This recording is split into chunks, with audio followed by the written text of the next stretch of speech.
चामका मैं भी चामका, सारा जहां है चामका. बघा सगळे चामड्याने बनलेले आहेत की नाही. तू भी चामका मैं भी चामका, सारा जहां है चामका, तो सब चमार है भाई. है की नाही. असा एक माणूस दाखवा की जो चामड्याने बनलेला नाही. मग सगळे चांबार आहेत, मग कशाला भेदाभेद. रविदास म्हणतात जात जात में जात है जैसे केलन में पात. जाती जातीमध्ये आम्ही गुंतलेलो आहोत आणि म्हणून ते सांगतात की ही जात आपल्याला गाडायची आहे, त्याचं ॲनिहिलेशन करायचं आहे, त्याला नष्ट करायचं आहे. आणि म्हणून रविदासांनी पाहिलेलं स्वप्न इथे आपल्या याच्यावरती मांडलेलं आहे, आपल्या पत्रकावरती आहे. काय स्वप्न पाहिलं.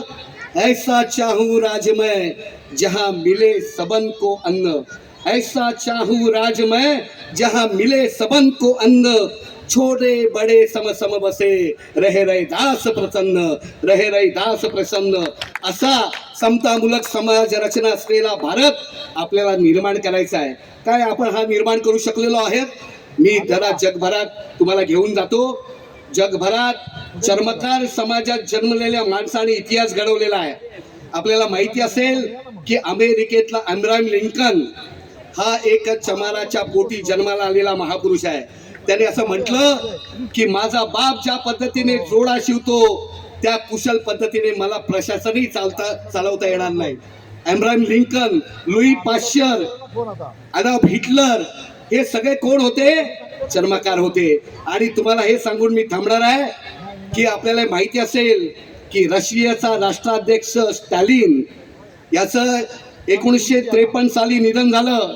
बाबासाहेब दिल्लीला होते आणि बाबासाहेब ढसाढसा रडले. तेव्हा पत्रकारांनी त्यांना प्रश्न विचारला की बाबासाहेब तुम्ही दुःखी का आहात. तर बाबासाहेब आंबेडकर म्हणाले की रशिया भारताच्या 5 पट आहे. त्या रशियामध्ये एक सांबाराचं पोरग रशियाचं राष्ट्राध्यक्ष बनू शकतं. माझ्या देशात हे कधी होणार. माने साहेब हे स्वप्न आपण लवकर पूर्ण करू शकू का. आणि म्हणून हो मी आता संकेत पाळून मी हे थांबणार आहे. जाता आता एक गोष्ट सांगून मी थांबणार आहे. ती गोष्ट अशी, मुंबईच्या दामोदर हॉल इथे बाबासाहेबांच्या ऑफिसमध्ये एक चर्मकार आणि मातंग भावामध्ये भांडणं झाली. भांडणं इतकी झाली की ती विकोपाला गेली. आणि विकोपाला गेल्यानंतर हमरी तुमरीवरती आले, एकमेकाची गचंडी पकडली. बाबासाहेब ते पाहत होते, अतिशय दुःखी झाले आणि तरी ओरडून त्यांना म्हणाले अरे हे आपण काय चालवलंय आपापसात, ही भांडणं कशासाठी. आणि बाबासाहेब थांबून ढसाढसा त्यांच्या डोळ्यातनं अश्रू यायला लागले. आणि मग बाबासाहेब म्हणाले की तुम्ही लोक असेच जर भांडत राहिलात जाती जातीमध्ये तर मी एकटा काय करू शकतो. मग मी एकच करू शकतो की ह्या जाती व्यवस्थेच्या डोंगराला टक्कर मारून मारून मी माझा कपाळ मोक्ष करून घेणार आहे. पण त्याने काय होणार.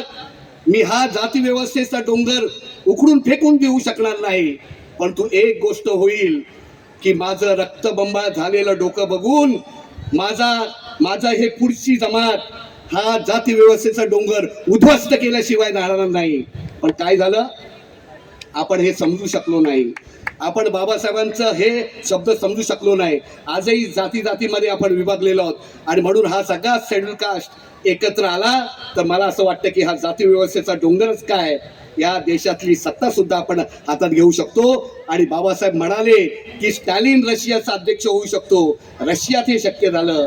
माझ्या देशात एक चमाराचा पोरगा कधी या देशाचा राष्ट्राध्यक्ष होईल, हीच अपेक्षा आपण आपल्यासमोर ठेवून आज रविदासांच्या लेटच्या जयंतीच्या निमित्ताने मी तुम्हाला लाख लाख शुभेच्छा देऊन इथेच थांबतो. जय भीम, जय रविदास. धन्यवाद सर. आपण विजय मोहिते सरांना ऐकलं आणि जे का रंजले गांजले तोशी म्हणे जो आपुले, देव तेथेची ओळखावा तोची साधू जाणावा, या उक्तीप्रमाणे आपल्या सर्व संत महंतांनी आपल्याला हे शिकवूनच गेलेले आहेत. आणि मी मोहिते सरांना सांगू इच्छिते, एका चर्मकाराचा मुलगा बूट पॉलिश करता करता जर विधान भवनामध्ये बसू शकतो आमदार होऊ शकतो. तर मला वाटतंय हा सर प्रवास नक्कीच चालू झालेला आहे आणि हे दुसरं तिसरं कोणी नसून विधान भवनामध्ये बसणारं चर्मकाराचं मूल म्हणजे माननीय बाबूराव माने साहेब आहेत. एकदा जोरदार टाळ्या होऊ द्या. म्हणून मला हे अभिमानाने सांगावंसं वाटलं की तो प्रवास अनेक दशके सुरू झालेला आहे आणि नक्कीच हा आपली इच्छा पूर्ण करेल. यानंतर पुढील सन्माननीय अतिथी माननीय प्रबुद्ध साठे सरांना मी इथे आमंत्रित करते की कमीत कमी वेळामध्ये त्यांनी आपलं प्रबोधन इथे मांडावं.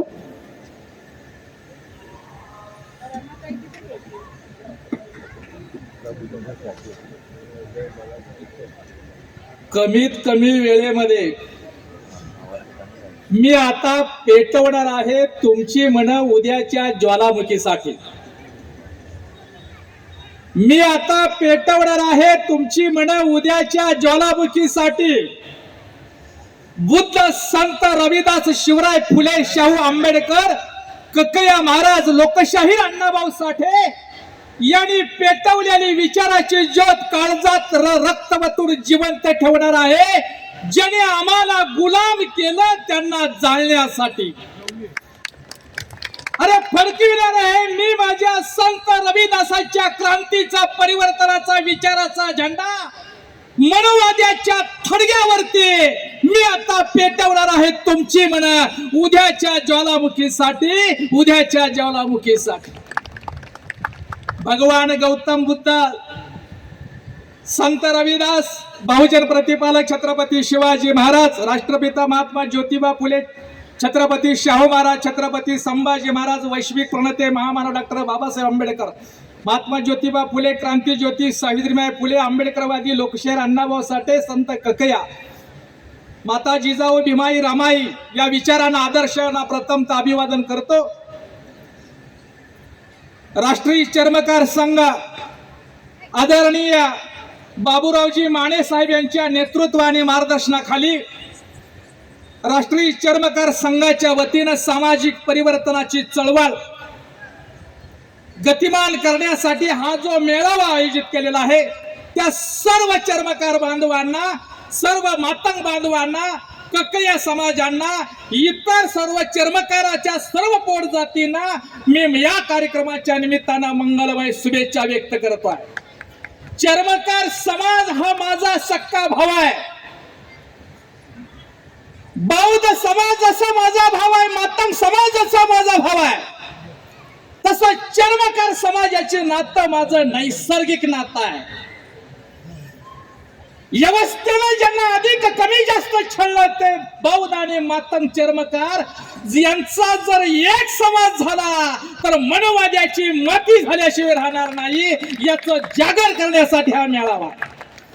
अरे महाराष्ट्रामध्ये याच लोकांमुळे बुद्धांच्या नंतर क्रांतीची चळवळ सुरू झाली. महात्मा फुल्यांच्या काळामध्ये महात्मा फुल्यांना, संत रविदास, महात्मा फुल्यांना क्रांती रक्षक, मातंग समाजातील क्रांती रक्षक लहुजी असतात.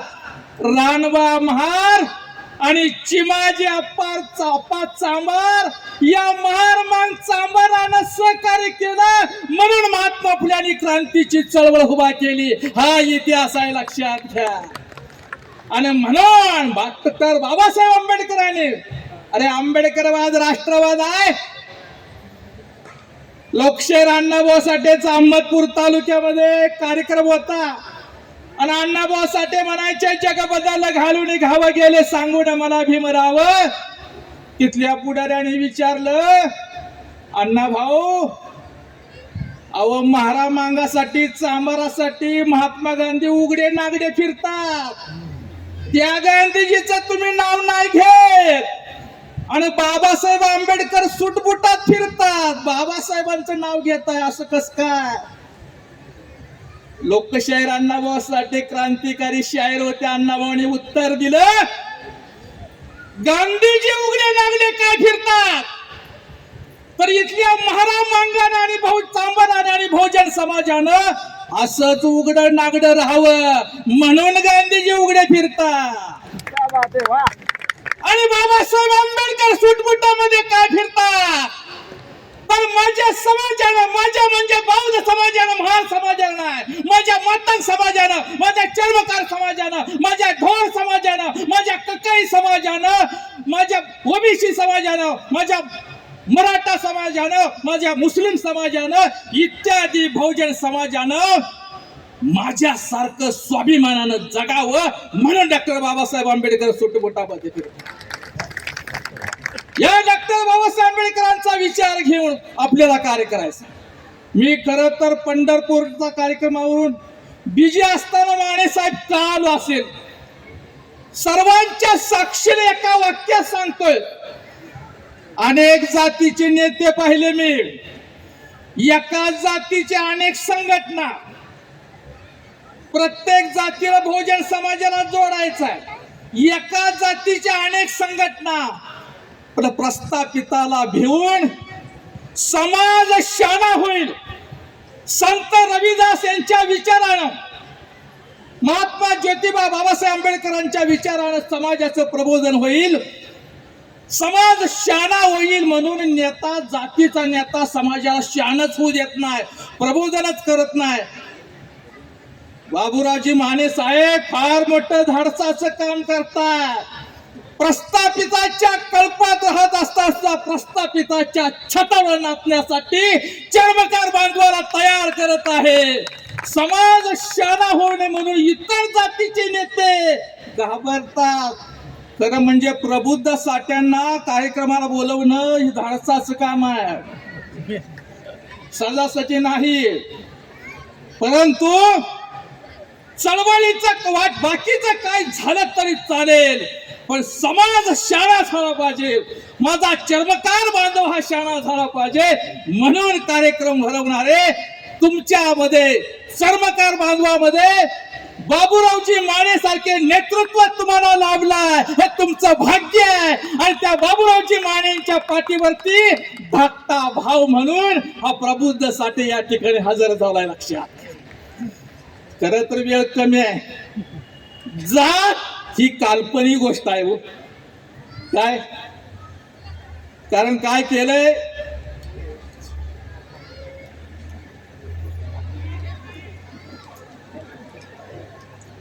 वेळ कमी आहे. संत रविदास काय म्हणतात, पृथ्वी पर ब्राह्मण जैसा कोई दुष्ट, दुष्ट और धूर्त कोई नहीं. काय म्हणतात, आणि ब्राह्मणों पर भरोसा करना हे सबसे ज्यादा मूर्ख लोगों का काम है. म्हणजे या जगामध्ये ब्राह्मणासारखा दुष्ट आणि धूर्त कोणी नाही. आणि ब्राह्मणवादी धर्म व्यवस्थेवर विश्वास ठेवणं हा जगातला सगळ्यात मोठा मूर्खपणा आहे. मी तुम्हाला विचारतोय, आपण मूर्ख आहे का शहाणा? ब्राह्मणी धर्म व्यवस्थेचे गुलाम असेल तर मूर्ख, आणि संत रविदासाच्या विचाराचे वारसदार असेल तर शहाणा आहे. लक्षात घ्या. म्हणून देव नावाची दारू, धर्म नावाचा गांजा आणि जात नावाचं विष पाजून ब्राह्मणवाद्याने चामार समाजाबरोबर बहुजन समाजाचा सत्यानाश केला. त्यातून मुक्त होण्यासाठी संत रविदासाच्या विचाराची गरज आहे, महामानव डॉक्टर बाबासाहेब आंबेडकरांच्या विचाराची गरज आहे, भगवान बुद्धांच्या विचाराची गरज. अरे जात ही काल्पनिक गोष्ट आहे बाबांनो. जात काल्पनिक. आईच्या गर्भात माणसाचा गर्भ वाढतो, जातीचा गर्भ नाही वाढत. आणि जात ही काल्पनिक गोष्ट आहे, आणि जात अस्मिता बाळगणं ही जगातला सगळ्यात मोठा मूर्खपणा आहे, हे गुलामगिरी दाखा आहे. म्हणून जातीतून बाहेर पडणं म्हणजे संत रविदासाचे वारसदार होणं. खरं तर जातीचा माणूस हा महापुरुषांचा वारसदार होऊ शकत नाही. आणि म्हणून इथं सर्व माने साहेबांनी सांगितले तर फक्त चर्मकारी संज्ञा आहे. चर्मकारी जात माया, चर्मकाराच्या अंड खाली जे त्याच्यामध्ये ज्या पोटजात आहेत, ककया समाज आहे, ढोर समाज आहे, होलार समाज आहे, इत्यादी ज्या पोटजात जाती आहे त्याच्यामध्ये बंधुत्व निर्माण व्हायला पाहिजे, त्याच्यामध्ये ऐक्य शक्ती निर्माण व्हायला पाहिजे. आणि त्याचबरोबर किमान बौद्ध आणि मातंग चर्मकार बांधव जर एक झाले, अरे सत्तेची गाडी राहू द्या, पण सत्तेची नाडी मात्र माने साहेब तुमच्या हातात आल्याशिवाय राहणार नाही. याच करू ना, या ठिकाणी बौद्ध चर्मकार आणि मातंग समाजाचा ऐक्य परिषदेसाठी याच ठिकाणी मीटिंग लावली होती. 58 अनुसूचित जातीचा एकीकरण करण्याचा कार्यक्रम मी देहूला घेतलं होतं. माने साहेबांच्या हस्ते पंचशिलाचं ध्वजारोहण करून त्या कार्यक्रमाचं उद्घाटन केलं. एक उदाहरण सांगतो बाबा, कन्या प्रशाला असते, कन्या प्रशा मुलींची शाळा असते. त्या शाळेमध्ये साहजिकच साऱ्या शिकणाऱ्या मुली असतात, शिपाई मुली प्राध्यापक असतात, शिपाई महिलाही प्राध्यापक महिला असतात, शिपाई महिला असते, मुख्याध्यापक तेवढे पुरुष असतात. अचानक त्या शाळेमध्ये साप निघतो. एका साऱ्या मुलींना तो साप दिसतो आणि त्या मुली म्हणतात, अगं बाया साप निघला, गड्या माणसाला बोलवा, गड्या माणसाला बोलवा. शिपाई बिचारी धावत येते, ती म्हणते, अगं बाया साप निघला, गड्या माणसाला बोलवा, गड्या माणसाला बोलवा. प्राध्यापक ह्याही महिला असतात, त्याने तो साप भला मोठा साप पाहिला आणि तेही म्हणू लागतात, अगं बाया साप निघला, गड्या माणसाला बोलवा. मुख्याध्यापक हे पुरुष असतात. कॅबिन मधून ऑफिस मधून ते बाहेर येतात आणि त्यांना सुद्धा तो साप दिसतो आणि तेही म्हणू लागतात, अगं बाया साप निघला, गड्या माणसाला बोलवा, गड्या माणसाला बोलवा. अरे तुमच्या घरादारामध्ये जातीयतेचा साप खेळतोय, तुमच्या घरादारामध्ये विषमतेचा साप खेळतोय, तुमच्या घरादारामध्ये अंधश्रद्धेचा साप खेळतो आहे. त्याला जर ठेचून मारायचं असेल तर संत रविदासांच्या विचाराशिवाय पर्याय नाही, भगवान बुद्धांच्या विचाराशिवाय पर्याय नाही, महामानव डॉक्टर बाबासाहेब आंबेडकरांच्या विचाराशिवाय पर्याय नाही. आणि म्हणून हा विचाराचं प्रबोधन करूया आणि व्यवस्थेने ज्यांना अधिक छळलेला आहे त्यांच्यामध्ये तरी एकी निर्माण होऊया. आपण बौद्ध मातांचा आम्हाला हे सख्य भाव एकत्र येत नाही, बाकीचं कुठं गेला. एक उदाहरण सांगतो, एकच फक्त एका मिनिटात. महिला माझ्या समोर आहे आणि महिलांचा सहभाग असल्याशिवाय माझ्या ताई आणि आई एकडच्या पेक्षा पुरुषापेक्षा मोठी संख्या आहे आणि महिलांचा सहभाग चळवळीमध्ये असल्याशिवाय चळवळ यशस्वी होत नाही. आदरणीय बाबूरावजी माने साहेब, तुमच्या राष्ट्रीय चर्मकार संघाच्या पाठीमाग ही माझी आई बहीण ताई महिला मोठ्या संख्येने आहे. चळवळ तुमची यशस्वी झाल्याशिवाय राहणार नाही. आपण म्हणतो लय गडीपणाचा पुरुषार्थाचा आव आणण्याकरता म्हणतो, भांडणं लागली भावाभावात भावकीची, काय म्हणतो भाया सारत, आम्ही काय हातात बांगड्या भरल्या तर काय म्हणतो का नाही. गडीपणा पुरुषार्थ दावण्याकरता म्हणतो आम्ही काय हातात बांगड्या भरल्या पाहिजे काय. अरे पर बांगड्या जेव्हा तलवारी झाल्या तेव्हाच महाराष्ट्राचा आणि देशाचा इतिहास घडलेला आहे. माझ्या ताईनो भगवान बुद्ध, छत्रपती शिवाजी महाराज, संत रविदास, लोकशाहीर अण्णाभाऊ साठे, महात्मा ज्योतिबा फुले आणि क्रांतीज्योती सावित्रीबाई फुले यांच्या विचारानं हातातील बांगडी तलवारी बनवूया, तरच इथलं व्यवस्था परिवर्तन होईल. आणि म्हणून या देशामध्ये तुम्ही मला विचारतो, एक साधं सांगतोय, जिच्या हाती पाळण्याची दोरी ती राष्ट्राला उद्धारी. खरं आहे का ताई? नो, खरं आहे का? जिच्या हाती, महिला दिन झाला 8 मार्चला, जिच्या हाती पाळण्याची दोरी ती राष्ट्राला उद्धारी. खरं आहे का? चुकीचं आहे होते. 145 कोटीवर देश गेला, तसा नाही. जिच्या हाती शिक्षणाची दोरी, जिच्या हाती कुटुंबाची दोरी, जिच्या हाती समाजाची दोरी, तीच राष्ट्राला उद्धारी. म्हणून महिलांचा आपल्या आईला, आपल्या पत्नीला, आपल्या बहिणीला, मुलीला सन्मान देऊया आणि चळवळीमध्ये महिलांचा सहभाग वाढवूया. आणि या शुभेच्छा देतो. आणि माने साहेब, मी प्रत्येकाला कुणाला जातीच्या नेत्याला कधी शपथ अभिवचन देत नाही, पण समाज शाणा होण्यासाठी तुम्ही जो धाडस करताय, निश्चितपणे प्रबुद्ध साठे यांचा चला आपल्या बुद्धाच्या घरी अभियानच्या वतीनं तुम्हाला जाहीर पाठिंबा देतोय. एकच वाक्य सांगतोय, समस्या काय? बौद्धाची, चांबराची, मांगराची समस्या काय हो? ओबीसीची, मराठ्याची, बहुजन समाजाची समस्या काय? आरक्षण तुमची समस्याच नाही, अजिबात नाही. तुम्ही स्वतःला हिंदू म्हणून घेताय, ही तुमची सगळ्यात मोठी समस्या आहे, लक्षात घ्या. तुम्ही स्वतःला बौद्ध म्हणून पुनर्विकसित करणं, पुनर्जीवित करणं हा त्याच्यावरचा उपाय आहे. चला आपल्या बुद्धाच्या घरी. म्हणून तुम्ही मूळचे बौद्ध आहे. हिंदू म्हणून आपण कधीच एकत्र येणार नाही. जात आडवी येते आणि जात नष्ट झाल्याशिवाय समाज तयार होत नाही. समाज तयार करण्यासाठी चळवळ करावं लागेल. त्याच्यासाठी आपल्याला स्वतःला बदलावं लागेल. ते बदलून पुढे जाऊया एवढंच नम्र विनंती आव्हान करतोय. नमो बुद्धाय. जय भीम. जय संत रविदास. जय शिवराय. जय ज्योती.